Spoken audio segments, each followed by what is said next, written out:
नमस्कार, A1 news महाराष्ट्रामध्ये सर्वांचे स्वागत आहे.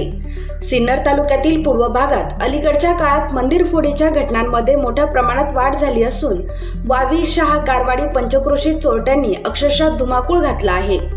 अवघ्या महाराष्ट्रात प्रसिद्ध असलेल्या कारवाडी तालुका सिन्नर येथील श्री स्वामी समर्थ आध्यात्मिक केंद्रावर चोरट्यांनी पुन्हा एकदा डल्ला मारल्याने परिसरात संतापाची लाट उसळली आहे. दिनांक 30 जानेवारी रोजी रात्री सुमारे 2 वाजेच्या सुमारास अज्ञात चोरट्यांनी श्री स्वामी समर्थ केंद्राचे कुलूप तोडून मंदिरातील दानपेटी, चांदीचे ताटे, पितळी समई तसेच शेजारी असलेल्या म्हसोबा मंदिरातील घंटा अशा मौल्यवान पूजेच्या वस्तू चोरून नेल्या आहेत. चोरीची ही घटना सीसीटीव्ही कॅमेऱ्यात कैद झाली आहे.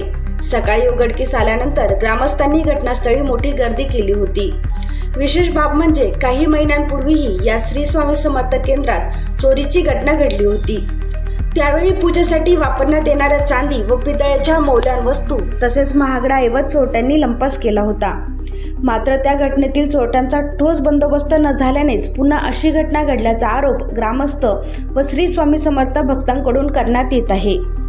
या सततच्या चोरीच्या घटनांमुळे स्वामी समर्थ भक्तांमध्ये तीव्र नाराजी व्यक्त होत असून चोरट्यांना तात्काळ अटक करून कडक कारवाई करण्याची मागणी जोर धरू लागली आहे.